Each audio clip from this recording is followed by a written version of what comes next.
देखो भाई, आज हम बात करेंगे preparation of different components of blood. मतलब कि ब्लड के जो कंपोनेंट्स हैं उनको अलग अलग करने की विधि देखेंगे, मेथड देखेंगे एक तरीके से, ठीक है ना। और कंपोनेंट्स ऑफ ब्लड में है जैसे कि आरबीसी है, प्लाज्मा है, प्लेटलेट्स हैं, फ्रेश फ्रोजन प्लाज्मा है, क्रायोप्रेसिपिटेट है।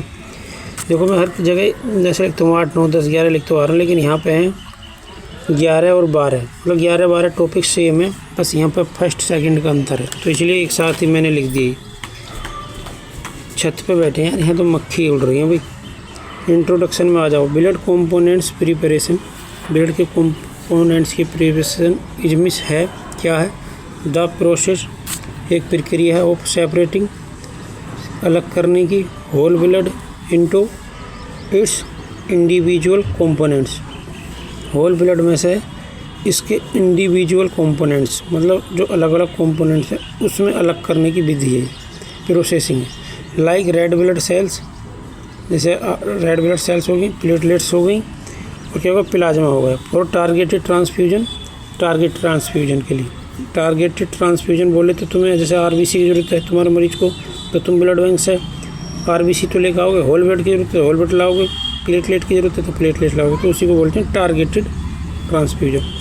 अब आगे चलते हैं। दिस इज अचीव्ड, ये कैसे अचीव किया जाता है? थ्रू मेथड, विधि के द्वारा। लाइक सेंट्रीफ्यूगेशन, सेंट्रीफ्यूगेशन के द्वारा भी हम इसको कुछ इसमें एक आध कंपोनेंट अलग कर लेंगे। विच यूजेज डिफरेंट स्पिन, जो कि अलग अलग स्पिन पे क्या करे जाएंगे? स्पीड किए जाएंगे। और जैसे कि हमें 2000 आरपीएम पे करना तो प्लाज्मा मिलेगा, 1500 पे करना सीरम मिलेगा, 2500 पे करनी है तो आरबीसी मिलेंगे। मतलब इस टाइप से डिफरेंट स्पिन पे स्पीड पे देखेंगे कि हमें कौन सा कर रहा हूँ, उसी के हिसाब से उसकी स्पीड आरपीएम की दर निकालेंगे सेंट्रीफ्यूगेशन की। आगे बोल लो टू सेपरेट करने के लिए कंपोनेंट्स को बेस्ड ऑन डेंसिटी, बेस्ड है मतलब आधारित है किस पे? डेंसिटी पे, मतलब घनत्व पे। जो चीज़ भारी है वो नीचे बैठेंगे, जैसे आरबीसी भारी है तो वो किस में? बॉटम में बैठ जाएंगे बाइल की, और जो सीरम वगैरह है प्लाज्मा वो ऊपर आ जाएगा, ठीक है ना। और आगे लिख रहा हूँ एपरेसिस भी एक प्रोसेस है। वेयर ए मशीन, यहाँ पे एक मशीन कलेक्ट करती है स्पेसिफिक कंपोनेंट्स, यहाँ पे एक स्पेसिफिक कंपोनेंट्स बनाती है ये मशीन। कौन? एपरेसिस वाली। एपरेसिस तो एक प्रक्रिया है, इसकी एक मशीन रहती है अलग। आगे लिख रहा है while returning the rest of blood to the donor. ये कहना ही चाह रही होगी शायद, बाकी का जो ब्लड है वो वापस डोनर को चढ़ा दिया जाता है, उसमें से वो खास चीज़ निकाल लेगी। जैसे आरबीसी की ज़रूरत है आरबीसी निकालेगी, प्लेटलेट की ज़रूरत है प्लेटलेट निकालेगी, प्लाज्मा की ज़रूरत है प्लाज्मा निकालेगी। ये कहनी चाह रही है। प्रिपरेशन मेथड, मतलब तैयारी की जो विधियां हैं उनकी बात करेंगे। सबसे पहले सेंट्रीफ्यूगेशन। वो सेंट्रीफ्यूगेशन मतलब लैब में तुमने देखी हुई भी होगी, एक मशीन सी रहती है, घूमती रहती है, उसमें बाइल वगैरह रखते हैं जिसमें प्लाज्मा ऊपर आ जाता है, जो कंपोनेंट्स है वो नीचे बैठ जाते हैं आरबीसी टाइप के। This is the most common method. ये क्या है? सबसे कॉमन मेथड है टू सेपरेट होल ब्लड को अलग करने का। ये single heavy spin separates RBC. एक सिंगल हैवी स्पिन का मतलब बहुत तेज़ घूमने के बारे में मामले में बात करें शायद ही। सेपरेट्स अलग करती है आरबीसी को एंड रिमेनिंग प्लाज्मा को, ठीक है। ये प्लाज्मा को और आरबीसी को क्या करती है? अलग कर देती है। ये 2 स्टेप और लाइट स्पिन, मतलब 2 स्टेप में या धीरे गति से अगर हम सेंट्रीफ्यूगेशन को घुमाते हैं, सेंट्रीफ्यूज मशीन को, इज यूज्ड, ये प्रयोग की जाती है कब? फर्दर सेपरेशन, अपनी इच्छा के अनुसार या आगे कोई भी सेपरेशन करना है उसके लिए। द प्लाज्मा से from RBC and create platelet, मतलब अब जैसे बहुत तेज़ घुमाई थी तो आरबीसी और प्लाज्मा अलग हुए थे, लेकिन 2 स्टेप में ये लाइट स्पिन पर घुमाएंगे तो प्लाज्मा से क्या हो जाएगा? आरबीसी अलग हो जाएंगी और क्रिएट करेंगे क्या? Platelet rich plasma. प्लेटलेट से भरा हुआ प्लाज्मा क्या बनेंगे, क्रिएट बनाएंगे। एंड क्रायो प्रिसिपिटेट और क्रायो प्रिसिपिटेट बनाएंगे। विच कैन जो कि सकता है क्या, then we use prepare platelet concentrates जो कि प्लेटलेट की कंसनट्रेट को तैयार करने में यूज किया जा सकता है। एंड द अदर कंपोनेंट्स मतलब और जो दूसरे कंपोनेंट्स हैं उनको तैयार करने में भी उसका यूज कर सकते हैं। ल्यूको रिडक्शन, WBC रिडक्शन मतलब WBC को कम करना है। कैन बी परफॉर्म ये भी परफॉर्म किया जा सकता है। ओपन अक्सर द इनिशियल सेपरेशन जो शुरुआती सेपरेशन होता है उसको यूज करके छान के, ठीक है ना, using filtration to improve component quality. और क्या हो जाएगा इसमें, कंपोनेंट्स की क्वालिटी बढ़ जाएगी। And reduce the risk of जो रिस्क है किसका वो कम हो जाएगा, किसका, ट्रांसफ्यूजन रिएक्शन। जो ट्रांसफ्यूजन रिएक्शन हो सकती है उसका रिस्क क्या है, कम हो जाएगा। ठीक, अब आके आ जाओ सेंट्रीफ्यूज के बाद है एफरेसिस एन ऑटोमेटेड प्रोसेस। ये क्या है, ऑटोमेटेड प्रोसेस है, इसमें हम कुछ नहीं करेंगे, मशीन अपने आप करेंगे। दैट सेपरेट्स जो कि अलग करता है क्या, ए स्पेसिफिक कंपोनेंट, एक खास कंपोनेंट को, इन रियल टाइम में। ठीक, blood is drone from the donor से ब्लड लिया जाएगा, प्रोसेस्ड किया जाएगा through the A machine and the desired component क्या हो जाएंगे, निकाल लिए जाएंगे। द रिमेनिंग ब्लड जो ब्लड बचा हुआ है वो रिटर्न कर दिया जाएगा किसको, डोनर को।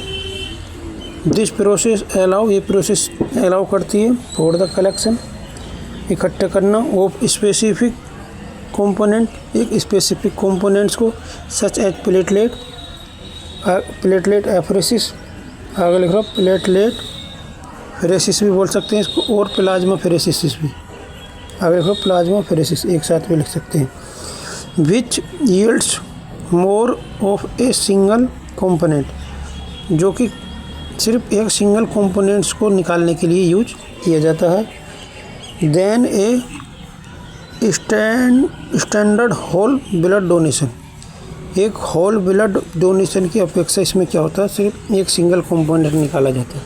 इसमें मरीज के ब्लड को जो पूरी तरीके से बाहर नहीं निकालते, वो मशीन के अंदर ही रहता है, उसमें से जो चीज़ हमें ज़रूरत है वो निकाल के डोनर को चढ़ाते रहते हैं, बाकी अंदर उस डोनर को क्या अपनी उसमें जो ब्लड बैग है उसमें कलेक्ट कर लेंगे या फिर मरीज़ को हाथों हाथ चढ़ा देंगे। बाकी जो बच्चे को ब्लड है वो मशीन वापस डोनर की बॉडी में भेजती रहती है।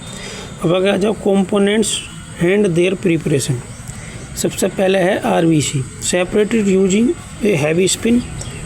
ये कब अलग की जाएंगी, हैवी स्पिन को यूज करके की जाएंगी, मतलब बहुत तेज सेंट्रीफ्यूज को घुमाया जाएगी।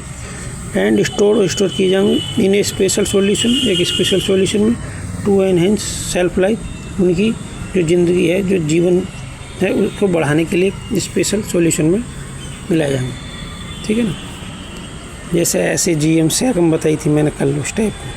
प्लेटलेट्स प्रीपेयर्ड, ये कब प्रिपेयर किए जाएंगे, using either the platelet rich plasma,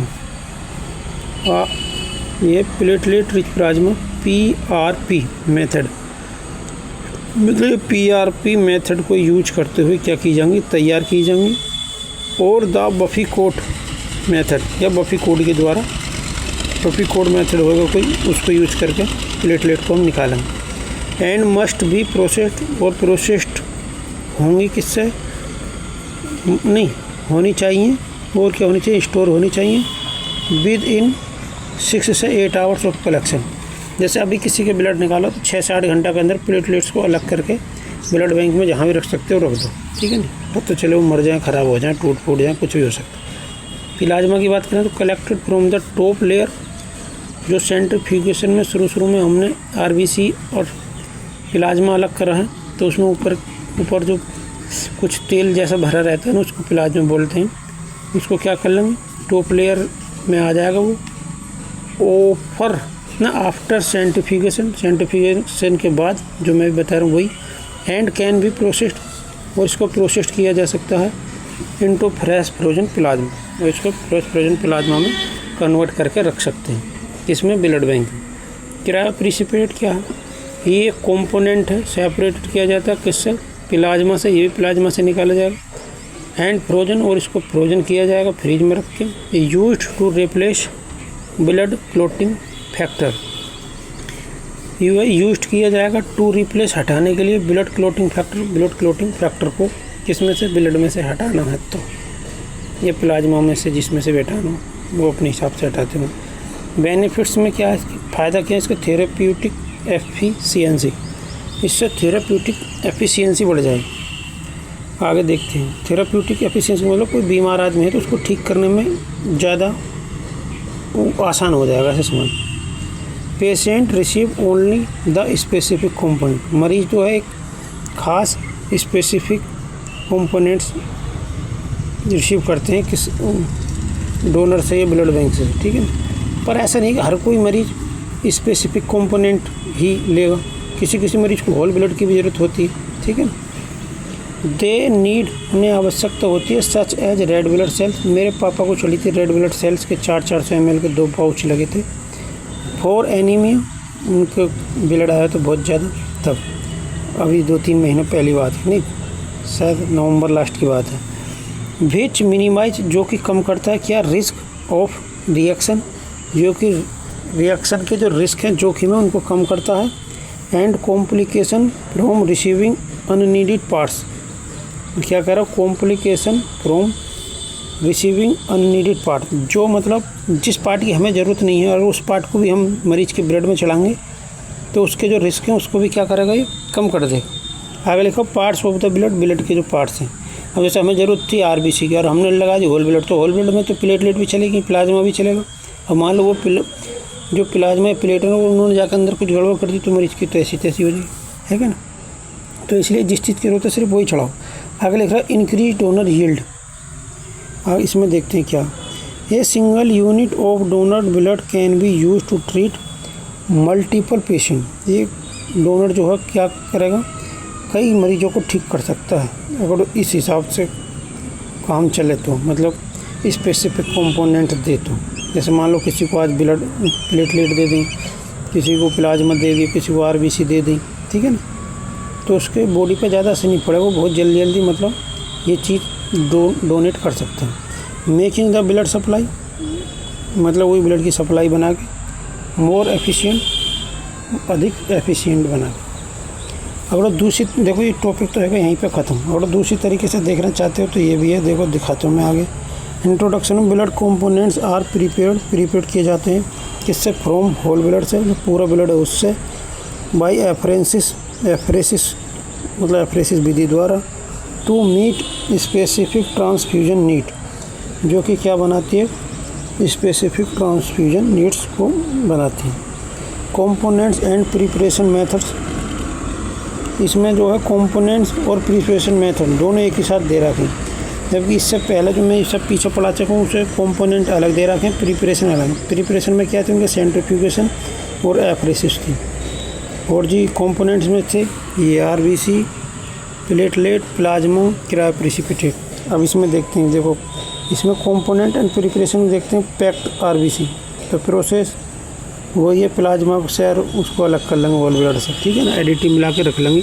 जैसे मैंने बताई थी सैगम, ये एडिटिव है, इसमें मिला के मिक्स करके ब्लड बैंक में रख लेंगे। यूज क्या है, इंक्रीज आरबीसी मास, आरबीसी के जो द्रव्यमान है पेशेंट की बॉडी में उसको बढ़ा देगी।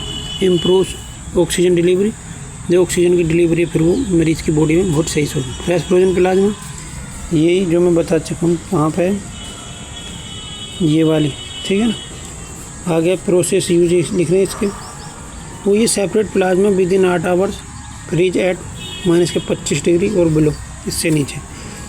तो ये क्या काम करता है, कोआगुलेशन फैक्टर रिप्लेस करता है, टीटीपी एचबीएस मैनेजमेंट करता है।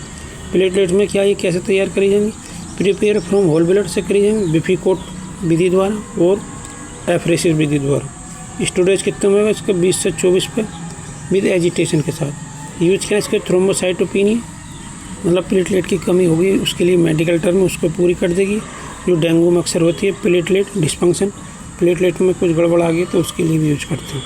क्रायोप्रेसिपिटेट प्रोसेस कैसे करेंगे इसकी, तो frozen plasma at 4 degree centigrade, centrifuge कर लेंगे, सेपरेट कर लेंगे, precipitate, freeze at -25 degree centigrade और इससे ज़्यादा नीचे पर रख सकते हैं।